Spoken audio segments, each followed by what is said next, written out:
तोरे माई के हम ही दामाद लगब रे, तोरे माई के हम ही दामाद लगब रे। Music by Neha Studio.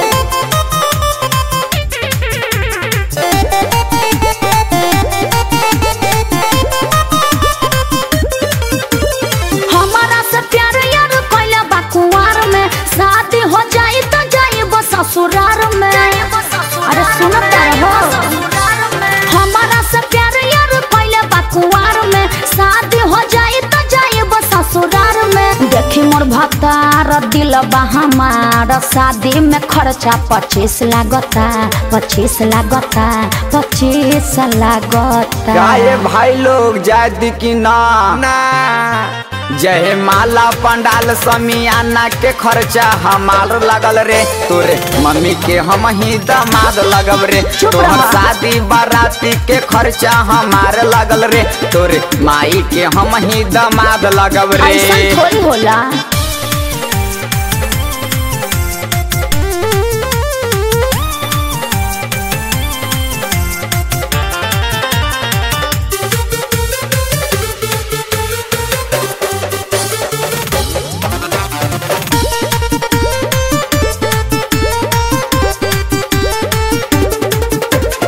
भले न प्यार तो से कर ले उम्र में, हमरा के मजा खूबे देले कुमार में, देले कुमार में, देले कुमार में।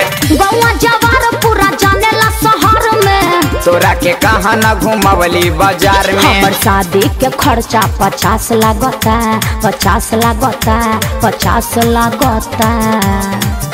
गाय चाचा का होखे के चाहिए, एकदम सही बात है बच्चा। जय माला पंडाल समियाना के खर्चा हमार लगल रे, तोरे मम्मी के हम ही दामाद लगब रे। तोहर शादी बाराती के खर्चा हमार लगल रे, तोरे माई के हम ही दामाद लगब रे।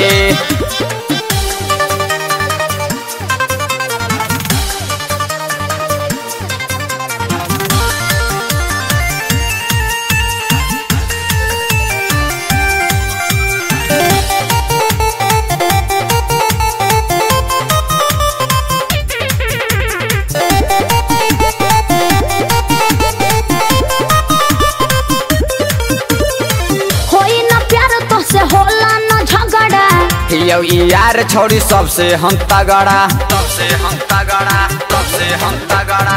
बड़ी शौक रहे हमरा जाके ससुराल में, प्यार वाला भभूति खिलैलियो कुमार में। हमर शादी के खर्चा 60 लागता, 60 लागता, 60 लागता। काय अमित भाई कितना लगी खर्चा? अरे बबुआ इतना बहुत बा। जय माला पंडाल समियाना के खर्चा हमार लगल रे, तोरे मम्मी के हम ही दामाद लगब रे। तोहर शादी बाराती के खर्चा हमार लगल रे, तोरे माई के हम ही दामाद लगब रे। चला हटा, ज्यादा मत बोला।